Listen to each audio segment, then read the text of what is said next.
আদর্শ মনে করেই রাজনীতিটা করতেছি।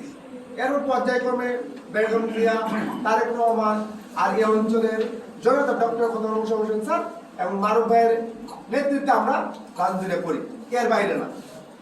তাই যেহেতু বিএনপির একটা টার্নিং পয়েন্ট 7 নভেম্বর, এই 7 নভেম্বর আমরা চাচ্ছি যে একটা আলোচনা হচ্ছে শহীদ প্রেসিডেন্ট জিয়াউর রহমানের সমাধিতে আমরা যদি সবাই দেয় ফুল দেই, এটা আমাদের জন্য একটা খুব একটা গর্বের বিষয় হয়ে দাঁড়ায়।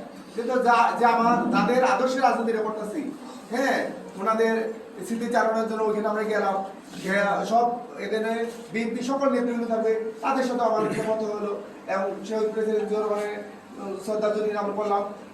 দুপুরে খাওয়া দাওয়া করে প্রয়োজন আমরা মোশাররফ স্যারের বাসায় গেলাম, ওইখানে যে একটা আলোচনা করতে পারি স্যারের সাথে সামনের কার্যক্রমগুলো নিয়ে। এটা হলো আমাদের প্রথম একটা প্রস্তুতি।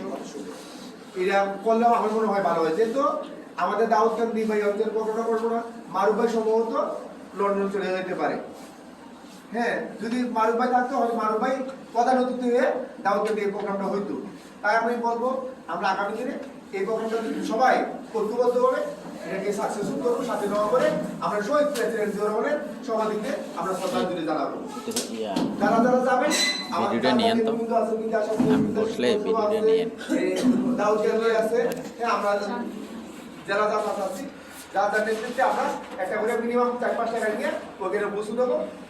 হওয়ার পরে দুপুরে খাওয়া দাওয়া করে বিকেলে আমরা ডক্টর খন্দকার মোশাররফ স্যারের সাথে আমরা একটু আলোচনা করবো। আলোচনা করে আবার যার যার অবস্থান থেকে আমরা চলে আসবো। যারা সবাই একমত।